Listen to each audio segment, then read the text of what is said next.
তো তওবার মানেটা আপনাকে জানতে হবে। তওবার অর্থ হলো এটা যে গুনাহটা আপনি করতেন, গুনাহটা ছেড়ে দেবেন, আল্লাহর কাছে ক্ষমা চাইবেন, ক্ষমা চেয়ে যখন গুনাহটা ত্যাগ করবেন, দ্বিতীয়বার সেই গুনার দিকে আর যাবেন না। ওই গুনার দিকে আর যাবেন না, ওই গুনার দিকে আপনার চিন্তাধারায় থাকবে না। তার নাম হল তওবা। রাত্রে তওবা করলেন, আবার সকালে আবার সেটাই করছেন, এটার নাম তওবা নয়। এর নাম আল্লাহর কাছে ক্ষমা চাওয়া নয়। ক্ষমা চাওয়ার পরে দ্বিতীয়বার আপনার চিন্তাতে ওই জিনিসটা আসবে, তার নাম হলো তাওবাতান নাসুহা।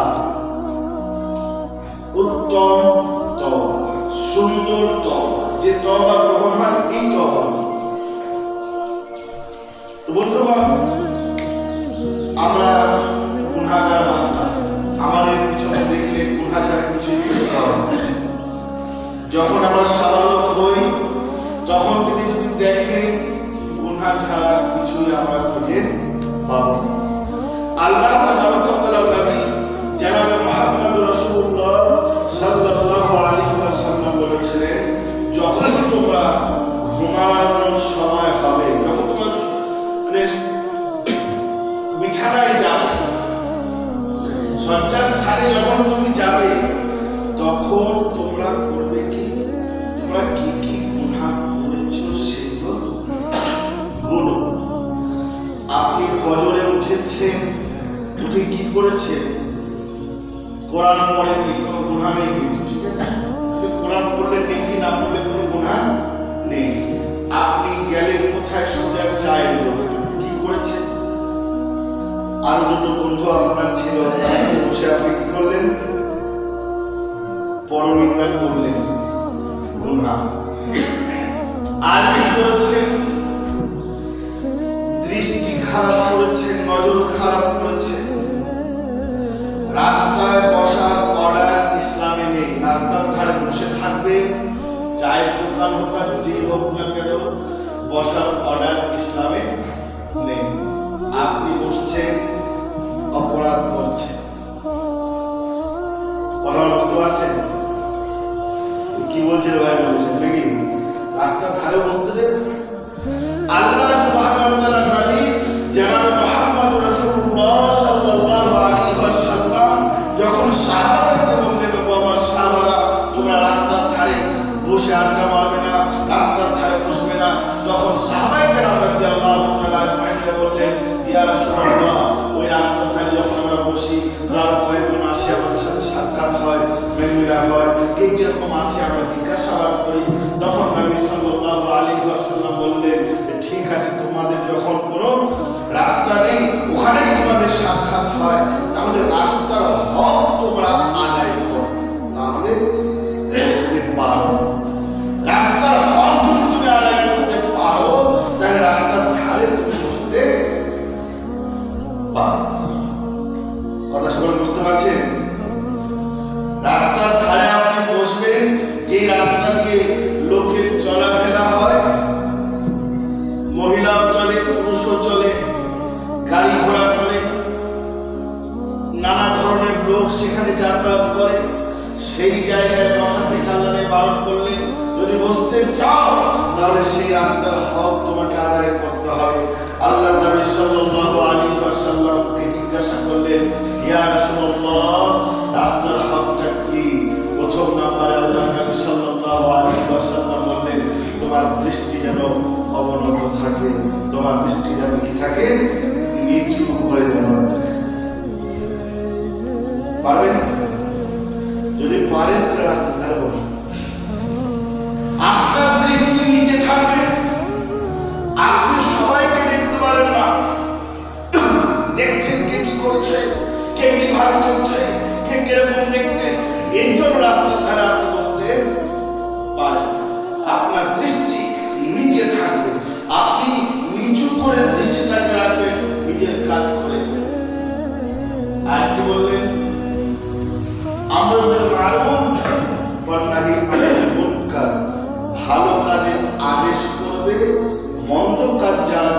তাদেরকে বাধা দেন। পারবেন? পারবেন? রাস্তার ধারে বসে আপনি নিজের বিড়ি টানছেন, কাকে বাধা দেন? রাস্তার ধারে বসে আপনি খড়ি খাচ্ছেন, কাকে বাধা দেন? রাস্তার ধারে বসে আপনি নজর খারাপ করছেন, কাকে বাধা দেন? আপনার চায়ের দোকানে যেখানে আপনি বসে আছেন সেই জায়গায় দেখছেন একজন মুসলিম ছেলে, একজন মুসলিম যুবক টিকিট বিক্রি করছে। আছে কি বাজারে? বাধা দিয়েছেন? তাহলে আপনার রাস্তার ধারে বসার কোনো হক নেই। রাস্তার ধারে বসতে গেলে হক আদায় করতে হবে। আর কি বললেন নবী সাল্লাল্লাহু আলাইহি ওয়াসাল্লাম? কেউ বোঝা নিয়ে যাচ্ছে, বোঝাটা সে নিয়ে যেতে পারছে না, খুব ভারী, আপনাকে সেই বোঝাটা তার বহন করতে। ভালো কথা, খারাপ কথা? আর কি বললেন? কেউ যদি রাস্তা জিজ্ঞাসা করে তাকে রাস্তা দেখাতে হবে। কোন কষ্টদায়ক বস্তু যদি রাস্তায় পড়ে থাকে সেটাকে তাড়াতাড়ি তুলে ফেলে দিতে হবে। এগুলো আমরা করি, কি বলছেন? যারা বসেন একটু বলেন তো, করি কিনা? করি ভাই? রাস্তায় বসার কথা আপনার নেই। রাস্তায় আপনি বসতে পারেন না, রাস্তার ধারে যদি আপনি বসতে চান তাহলে এই কাজগুলো আপনাকে করতে হবে। যাই হোক, এগুলো না করার কারণে আমরা কি হব? গুনাহগার। যারা নাই বললেন কি তোমরা সকালে রাতে ঘুমানোর সময় তোমরা কি কি গুনাহ করলে যোগ করো। কি করেছো? সোজা চায়ের দোকানে গেছো, চা খেয়েছো, কোনো গুনাহ। একটা বন্ধুর সাথে সাক্ষাৎ হলো, গীবত করলে, তাকে একটা বিড়ি দিলে তুমিও বিড়ি নিলে, ডবল গুনাহ তুমিও করলে। এগুলো সব কোনো মিথ্যা বলেছো। সকালবেলায় সুদ খেয়েছো, সুদের টাকায় তোমার সংসার চলছে, এগুলো করলে কি হবে? আল্লাহ নবী শাসনা বলছে তোমার মনে একটা ভয় সৃষ্টি হবে, আস্তে আস্তে গুনাহগুলো কি হবে? আপনি কম করতে থাকবেন। গুনাহ করছি মনে হচ্ছে আমরা গুনাহই করছি। নবী সাল্লাল্লাহু আলাইহি ওয়াসাল্লামের সমস্ত গুনাহ আল্লাহ তাআলা মাফ করে দিয়েছিলেন। তবু আল্লাহ নবী সাল্লাল্লাহু আলাইহি ওয়াসাল্লাম প্রত্যেকদিন 70 থেকে 100 বার করে আল্লাহর কাছে তওবা প্রার্থনা করতেন। আল্লাহ তুমি আমাকে ক্ষমা করো, আল্লাহ তুমি আমাকে ক্ষমা করো, আল্লাহ আমি তোমার কাছে তওবা করছি, জীবনে কোনো ভুল কাজ করব না। আমরা কিছুই মনে করছি গুনাহ করছি মানে ভাষা। আল্লাহ তাবারক ওয়া তাআলা বলছেন قل يا عبادي الذين أسرفوا على أنفسهم لا تقنطوا من رحمة الله إن الله يغفر الذنوب جميعا إنه هو الغفور الرحيم. يا نبي সাল্লাল্লাহু আলাইহি ওয়াসাল্লাম, আমার বান্দাদেরকে আপনি বলে দিন যারা নিজেদের উপরে অন্যায় করেছে, অত্যাচার করেছে, অনেক গুনাহ করেছে, লা তাকনাতু মির রাহমাতিল্লাহ, আল্লাহর দয়া থেকে তোমরা নিরাশ হয়ে যাবে না। কে বলছেন? আল্লাহ। আল্লাহর দয়া থেকে তোমরা নিরাশ হবে না। ইন্নাহু হুয়াল গফুরুর রহিম, কারণ আল্লাহ তাআলা ক্ষমাকারী এবং ইন্নাল্লাহা ইয়াগফিরুয যুনুবা জামিআ, আল্লাহ তাআলা সমস্ত গুনাহকে মাফ করে দেবেন।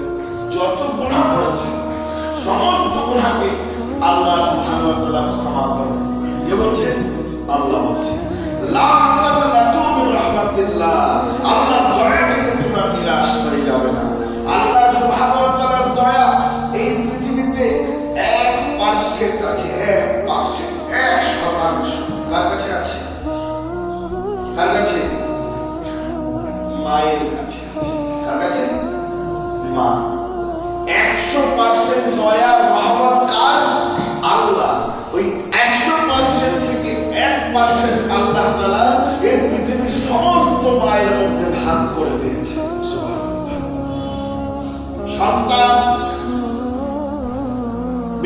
করলো, সন্তান কোনো বড় একটা অপরাধ করলো, 3 দিন থেকে বাড়িতে নাই। রাত্রেবেলায় দরজায় খটখট করে, মা আমি এসেছি। দরজা খোলো, কি খোলে না? খোলে। 1% দয়ার এই অবস্থা।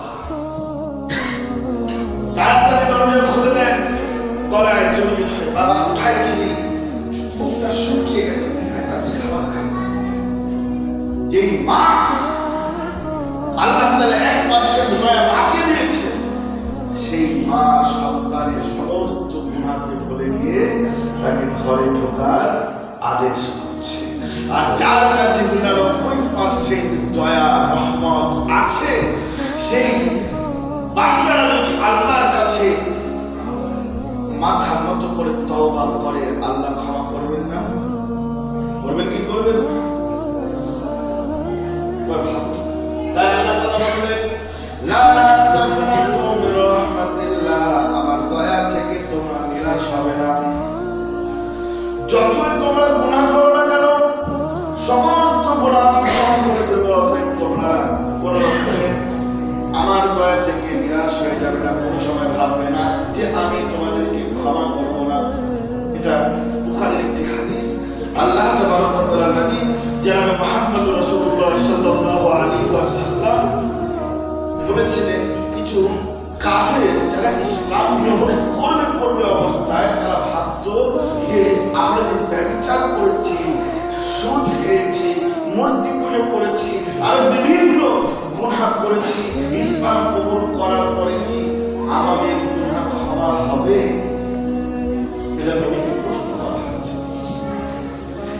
নবী সাল্লাল্লাহু আলাইহি ওয়াসাল্লাম তখন একটি আয়াত বললেন, ওয়াল্লাযীনা লা ইয়াদউনা মা'আল্লাহি ইলাহান আখার, যে সমস্ত মানুষ, যে সমস্ত ব্যক্তিরা আল্লাহ ছাড়া কারো উপাসনা করে না, আল্লাহর ইবাদত করে, মাথা নত আল্লাহর নিকটে করে, আল্লাহর সামনে করে, চায় তো আল্লাহর কাছেই চায়, তাদের জন্য বলে দেওয়া হলো যে তোমরা লা তাকনাতু মির রাহমাতিল্লাহ, আল্লাহর দয়া থেকে নিরাশ হবে না। তাহলে ইবাদত করতে হবে, তাহলে তোমার দোয়া কি হবে? কবুল হবে। আল্লাহকে তুমি ডাকো না আর আল্লাহর কাছে প্রার্থনা করছো, এই দোয়া কবুল হবে। এই আয়াত থেকে বোঝা যাচ্ছে তুমি আল্লাহর সামনে মাথা নত করো না, আল্লাহ তোমার দোয়া কবুল করবে, এটা হতে মাথা নত করবে, তারপরে আল্লাহকে, তাহলে আল্লাহ সুবহানাহু ওয়া তাআলা দোয়া কি করবেন? কবুল করবেন। তাহলে আল্লাহ সুবহানাহু ওয়া তাআলা কি বললেন নবীর মাধ্যমে? যারা আল্লাহ ব্যতীত অন্যকে ডাকে না, তাদের জন্য এই অফার, তাদের জন্য এই সুবিধা, তাদের সমস্ত গুনাহকে আল্লাহ তাআলা ক্ষমা করে দেবে। ও অমুসলিম ছিল, কাফের ছিল, মূর্তি পূজা করত, আর বিভিন্ন গুনাহ কাজে লিপ্ত ছিল, ও ইসলামে দীক্ষিত হওয়ার পরে পরে আল্লাহ সুবহানাহু ওয়া তাআলা তার পিছনে সমস্ত গুনাহ ক্ষমা করে দিয়েছে। এই সুযোগটা কি শুধু ওই কাফের মুশরিকদের জন্য না, মুসলমানদের জন্য আছে একটা। 25 আয়াত নম্বর 70। আমরা এখানে কেউ বলতে পারবে না যে আমরা গুনাহ করি। আল্লাহ সুবহানাহু ওয়া তাআলা এত সুন্দর অফার দিলেন যে তোমাদের যত গুনাহ আছে, সমস্ত গুনাহ নেকিতে রূপান্তরিত হয়ে যাবে, নেকিতে পরিণত হবে। কি করবে? আল্লাহ সুবহানাহু ওয়া তাআলা বললেন, ইল্লা মান তাবা ওয়া আমানা ওয়া আমিলা সালিহান ফাউলাইকা ইউবাদদিলুল্লাহু সাইয়্যাতিহিম হাসানাত। যারা ঈমান এনেছে, ঈমান আনার পরে ঈমান আনলাকে তওবা করেছে, আল্লাহ জীবনে আর গুনাহের কাজ করব না, সুদের মধ্যে লিপ্ত হব না, ব্যভিচার করব না, তারপর অত্যাচার করব না, আল্লাহর কাছে পরিষ্কার তওবা করে নিল, আল্লাহর প্রতি অটল ঈমান রাখলো, নেক আমলগুলো করলো। আল্লাহ তাআলা বলছেন তার পিছনে যত সমস্ত গুনাহ গুনার কাজ ছিল সব নেকিতে আমি পরিণত করে দেব। যত গুনাহ আছে সব নেকিতে আমি কি করব? রূপান্তরিত করব। কে বলছে? আল্লাহ। কেন? তোমার মধ্যে মনুষ্যত্ব চলে এসেছে, তুমি বুঝতে পেরেছো যে আমি এই কাজটা করছি গুনার কাজ, অতএব তুমি করলে কি আল্লাহর কাছে তওবা করলে আল্লাহ সুবহানাহু ওয়া তাআলা বলছেন তুমি যে সমস্ত গুনাহগুলো করেছো, মনে করো হাজারটা তুমি গুনাহ করেছো, ওই হাজারটা গুনাহকে আমি হাজার নেকিতে আমি কি করে দিলাম? মাফ করে দিলাম। তাইলে গুনাহ করার কোনো রাস্তা আমাদের থাকছে না। যখন আল্লাহ এত দয়া, এত দয়া, তাই তো আল্লাহ বললেন তাকনা তুমির রাহমাতিল্লাহ, তোমরা আল্লাহর দয়া থেকে নিরাশ হবে না। ওয়াকানা আল্লাহু গফুরুর রহিমা, এবং আল্লাহ তাবারক ওয়া তাআলা দয়াবান এবং ক্ষমাশীল। তাহলে আল্লাহর কাছে ক্ষমা চাইতে হবে। বনি ইসরায়েলের একটি ঘটনা, বনি ইসরায়েলের একটি ঘটনা, এক ব্যক্তি 99টি হত্যা করেছে। কটি? 99টি হত্যা করার পরে তার মনের মধ্যে ভয় জন্ম, যে আমি যদি অবস্থায় মারা যাই তাহলে আমাকে জাহান্নামে যেতে হবে, তো আমার কোনো তওবা হবে কি? এক ব্যক্তির কাছে গেল। ওই ব্যক্তির কাছে যাওয়ার পরে ওই ব্যক্তি বলছে যে তোমার কোনো তওবা হবে না, 99টা খুন করেছো আর তওবা করবে, তোমার কোনো তওবা না। কি করলো? রাগের চোটে তাকেও হত্যা করলো। তাহলে কটা হলো? 100টা হত্যা। তবুও তার মধ্যে একটা চিন্তা যে আমার গুনাহ ক্ষমা হবে কি হবে। 100টা ক্ষমা করবে, একটা নয়, দুটো নয়, 100টা খুন করার পর তার মনের মধ্যে চিন্তা জন্ম, কালকে কিয়ামতের দিন আল্লাহ রাব্বুল আলামিন যদি আমাকে ধরে তাহলে জাহান্নামের মধ্যে নিক্ষেপ করে দেবে, আমার কোনো তওবা হবে কিনা। আরেক আলেমের কাছে গেলেন, আলেমের কাছে জিজ্ঞাসা করলেন, ওগো আলেম সাহেব আমার ক্ষমা আছে কিনা একবার বলুন, আমি 100টা মার্ডার করেছি। তখন সে বলল অমুক জায়গায় এমন একটা আলেম আছে যে সমস্ত আলেমের চাইতে উত্তম, তার কাছে তুমি যাও। যেতে শুরু করো, যাচ্ছে যাচ্ছে, এদিকে মালাকুল মউত চলে এসেছে। কে মালাকুল মউত? কার কাছে আসবে না? হাত তোলেন দেখি। মালাকুল মউত কার কাছে আসবে না? গুনাহগারের কাছেও আসবে, নেক বান্দার কাছেও আসবে, মাতারের কাছেও আসবে, ভালো ব্যক্তির কাছেও আসবে। মালাকুল মউত চলে আসেন, আসার পরে বলছে তোমার জান কবজ করার জন্য আমাকে পাঠিয়ে দিয়েছে। তার রূহ আল্লাহর অর্ডারে বের করে নেওয়া হলো, তার রূহ বের করে নেওয়া হলো। এদিকে জাহান্নামের ফেরেশতা, এদিকে জান্নাতের ফেরেশতা, দুজনে চলে এসেছে। ফেরেশতারা ঝগড়া করছে, ফেরেশতারা জাহান্নামের ফেরেশতা বলছে আমরা নিয়ে যাব, জান্নাতের ফেরেশতারা বলছে না আমরা নিয়ে যাব। দুজনের মধ্যে ঝগড়া শুরু হলো। জান্নাতের ফেরেশতারা বলল এই তওবা করতে চেয়েছে তুমি নেক বান্দাকে আমি জান্নাতে নিয়ে যাব। জাহান্নামের ফেরেশতারা বলল না, এই গুনাহগার বান্দা একটা নয়, দুটো নয়, 100টা হত্যা করেছে, ওদের ঠিকানা হলো জাহান্নাম। তখন বলল ঠিক আছে, তোমরা তোমাদের জমি মাপো, তোমাদের জমির দিকে যদি বেশি জমি হয়ে যায় তাহলে তোমরা নিয়ে যাবে। আর জাহান্নামীদের বললো তোমরাও মাপো, তোমাদের জমি যদি বেশি থাকে তাহলে তোমরা নিয়ে যাবে। সন্তুষ্ট হয়েছে কি মাঝখানে বলেন তো? আল্লাহ। জাহান্নামের দিকে জমিটা বেশি ছিল, আল্লাহ সুবহানাহু ওয়া তাআলা তাকে পছন্দ করে নিয়েছেন। কিসের জন্য?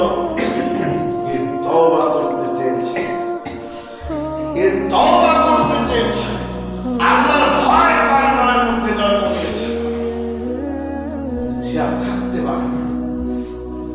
ফেরেশতা মাপছে যখন মাপলো, দেখছে জান্নাতের দিকে জমিটা বেশি হয়ে গেছে আর জান্নাতের দিকে জমিটা কম হয়ে গেছে। জান্নাতের ফেরেশতারা তাকে নিয়ে জান্নাতে চলে গেছে। সুবহানাল্লাহ। এটা কিসের ফল? তওবা। আমরা কি যেতে পারবো না? আমাদের কি অফারটা আল্লাহ তাআলা দেননি? ওই বনি ইসরাঈলকে দিয়েছিল, সাহাবাদেরকে দিয়েছিলেন, আমাদেরকেও দিয়েছে। কোরআন ওই অবস্থাতেই আছে, আল্লাহ পাল্টে যায়নি, সে আল্লাহ আছে, কিন্তু আমাদের মধ্যে সব পরিবর্তন হচ্ছে। আমরা ঠিক হতে পারছি না। আমরা যদি ঠিক হয়ে যাবে ইনশাআল্লাহ, যখনই তওবা করব আল্লাহ আমাদের কবুল করবেন। হযরত মুসা আলাইহিস সালাতু ওয়াস সালাম কওমকে দাওয়াত দিচ্ছেন। কওম যখন দাওয়াত গ্রহণ করলো না, আল্লাহর কাছে বদদুয়া করে বেরিয়ে গেলেন। আল্লাহর অর্ডারে বের হন। আল্লাহ যতক্ষণ না নবীদের অর্ডার দেবেন ততক্ষণ ওই গ্রাম ছেড়ে বা শহর ছেড়ে কোথাও যেতে পারবে না। আল্লাহর বিনা অর্ডারে তিনি বেরিয়ে গেলেন, আযাবের জন্য দোয়া করে দিলেন আর বেরিয়ে গেলেন। এদিকে কম দেখছে আসমানে আযাব আসছে, মেঘের আকারে আযাব আসছে। তাড়াতাড়ি তারা ইসলাম কবুল করে ফেললো, আযাব সরে গেল। এদিকে ইউনূস আলাইহিস সালাতু ওয়াস সালাম সমুদ্রের ধারে আসলেন, একটি পানি জাহাজে চাপলেন, যাচ্ছে জাহাজ যাচ্ছে, মাঝ বরাবরে গিয়ে জাহাজ ডুববে ডুববে অবস্থায় তখন তারা ভাবলো এই জাহাজের মধ্যে নিশ্চয়ই কোনো এক এমন অপরাধী ব্যক্তি আছে যার কারণে আজ এই জাহাজটা টলমল করছে, খোঁজাখুঁজি করছে কে হতে পারে। হযরত ইউনূস আলাইহিস সালাতু ওয়াস সালামের চেহারা অতি সুন্দর, বারবার নবীর দৃষ্টি ইউনূস আলাইহিস সালাতু ওয়াস সালামের দিকে যাচ্ছে। কয়েকজনকে একত্রিত করে কোরআন জারি করলো, কারণে নাম লিখলেন। লেখার পরে লটারি করা হলো, দেখছে বারবার ইউনূসের নামটা আসছে। অতি ভদ্রলোক, চেহারা সুন্দর, কি অপরাধ? বারবার টেস্ট করার পরে কার নাম উঠলো? ইউনূসের নাম উঠলো। ইউনূসকে ফেলে দেওয়া হলো কোথায়? পানির মধ্যে ফেলে দেওয়া হলো। পানির মধ্যে যখন ফেলে দেওয়া হলো তখন আল্লাহর অর্ডারে একটি মাছ, সেই মাছটাকে পেটের মধ্যে অনেকদিন ধরে পেটের মধ্যে আছে, প্রায় 40 দিন কেটে যায় পেটের মধ্যে। আল্লাহ সুবহানাহু ওয়া তাআলা বলেন ওয়া কানা আন্নাহু মিনাল মুসাব্বিহিন। ইউনূস যদি পেটের মধ্যে তওবা না করত, তাসবিহ না করত, লা লামসাহি বাতানিহি ইলা ইয়াউমি ইউবআসুন, কিয়ামত পর্যন্ত মাছের পেটেই থাকত। কি তওবা করেছে? লা ইলাহা ইল্লা আনতা সুবহানাকা ইন্নী যালিম। আজ আমাদের সংসারে বরকত নাই, অনেক টাকা উপার্জন করছি, টাকাতে বরকত নাই, সব ডাক্তারের পকেটে যায়। সন্তান ভালো না, সন্তান নামাজি নয়, সন্তান বেনামাজি, সন্তান বেদরমাতা হয়ে গেছে। আল্লাহ রাব্বুল আলামিন একটাই ওষুধ বলে দিলেন, লা ইলাহা ইল্লা আনতা সুবহানাকা ইন্নী কুনতু মিনাজ জালিমিন। আল্লাহ বলে দিন, তুমি ছাড়া কোনো মাবুদ নাই। আমার যে অবস্থা আমার অপরাধের কারণে হয়েছে, আমাকে তুমি ক্ষমা করে দাও। হযরত আইয়ুব আলাইহিস সালাতু ওয়াস সালামকে 17 থেকে 18 বছর পর্যন্ত শরীরে পোকা লেগে গেছিল, পোকা ঝরে ঝরে পড়তো। অনেকগুলো স্ত্রী তিনার ছিল, সমস্ত স্ত্রী তাকে ছেড়ে চলে যায়, একটাও স্ত্রী আর থাকে না, লাস্টে একটা ছোট স্ত্রী থাকে, তার সেবা যত্ন করতে শুরু করে। আল্লাহর কাছে তওবা করছেন, আন্নী মাসানিয়াতুর ওয়া আনতা আরহামুর রাহিমিন। আল্লাহ, কষ্টদায়ক বস্তু আমাকে স্পর্শ করছে, অতএব তুমি আমার উপর দয়া করো। ধরে একদিনে কি আপনার সমস্ত সুধা সমস্ত সমস্যা দূর হবে তা নয়। আপনাকে প্রত্যেক দিন তওবা করতে হবে। আল্লাহ তাআলার নবী জনাবে মুহাম্মদ রাসূলুল্লাহ সাল্লাল্লাহু আলাইহি ওয়াসাল্লাম বলেন, বান্দা যখন তওবা করে, বান্দা যখন তওবা করে আল্লাহর দিকে হাত তোলে, আল্লাহ রাব্বুল আলামিনের নবী সাল্লাল্লাহু আলাইহি ওয়াসাল্লাম বলেন এমন জায়গা থেকে তাকে রিজিকের ব্যবস্থা আল্লাহ তাআলা করে দেবেন, কেউ তা বুঝতে পারবে না। রিজিক নাই, ঘরে বরকত নাই, আল্লাহর কাছে তওবা করছে, আল্লাহ আমার গুনাহ ক্ষমা করুন। টাকা পয়সা নাই, কিচ্ছু নাই, ঘরে অশান্তি ছাড়া কিচ্ছু নাই, তো আল্লাহ তাআলা নবী বলছেন তুমি তওবা করো। এমন ভাবে রিজিক, এমন ভাবে ধন সম্পত্তি তোমার কাছে আল্লাহ তাআলা পৌঁছে দেবে তুমি তা বুঝতেও পারবে। আর বৃষ্টি হলো, লোকের মুখে একটা কথা, আজকে দিনটা ভালো না খারাপ গেল, আল্লাহ দিনটা চালাচ্ছে। বৃষ্টিটা দিল কে? আল্লাহ। আজকে রোদ ওঠেনি, কে করেছে? আল্লাহ ভোরটা ঠিক করেছে। আপনি কি বলে আজকে দিনটা কুফরি করলে, আল্লাহর প্রতি অপমান দিলে, আর ওই বাড়িতে বরকত কোনো মতে আসতে পারে। সাইয়্যিদুল ইস্তিগফার কত লোক জানেন? একটা তো আস্তাগফিরুল্লাহ আস্তাগফিরুল্লাহ আস্তাগফিরুল্লাহ, আল্লাহ তুমি আমাকে ক্ষমা করো ক্ষমা করো ক্ষমা। এটা সাইয়্যিদুল ইস্তিগফার আছে। আল্লাহুম্মা আনতা রাব্বি লা ইলাহা ইল্লা আনতা, জানেন? অনেক লোক জানেন। দোয়াটি মুখস্থ করবেন সকাল সন্ধ্যা, যে আল্লাহর কাছে সাইয়্যিদুল ইস্তিগফার করে তওবা করবেন। আর যদি মারা যায়, আল্লাহ তাআলা নবী বলছেন তার ঠিকানা কি হবে? জান্নাত হয়ে যাবে। একদম বিনা কোনো হিসাব উঠায় চলে যাবে জান্নাত। জান্নাতে যাওয়ার নিয়ে কথাগুলো বলছি, লোকদের শুনে হয়তো একটু ভালোবাসা হয়ে যাবে। নিজেকে ঠিক করতে হবে, নিষ্পাপ হওয়ার চেষ্টা করতে হবে, গুনাহ থেকে বেঁচে থাকতে হবে, হারাম থেকে বেঁচে থাকতে হবে। আর কত মানুষকে আপনি কষ্ট দিয়েছেন, একবার ভেবেছেন? কোনদিন তার কাছে গিয়ে তওবা, তার কাছে ক্ষমা চেয়েছেন? জায়গা জন্য অনেকের আছে, বাবা মারা গেছে, ভাগ বন্টন ঠিক হয়েছে, কি বলছেন? ভোট পেয়েছে, সবার পেয়েছে, সরকার সাহেব ঠিক না বলে বলছে। বোন এখনো পায়নি, কালকে ধরবে না?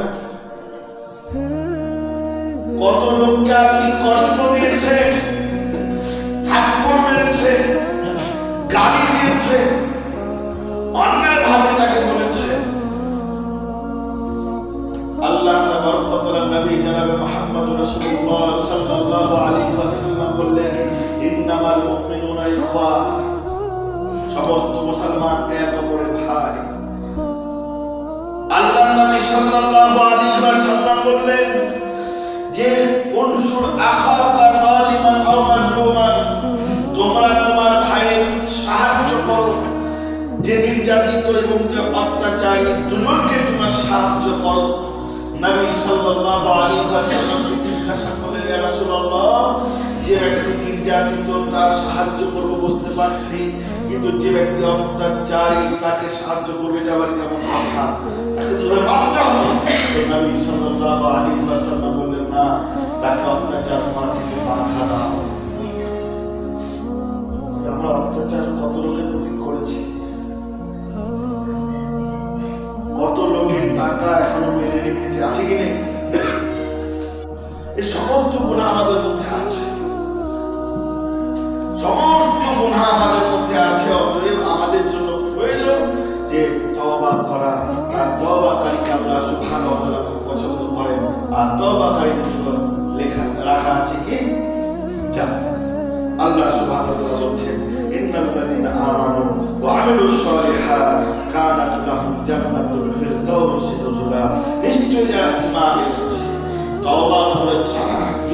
গেছে, তওবা করেছে, নেক আমল করেছে, তাদের জন্য কি আছে?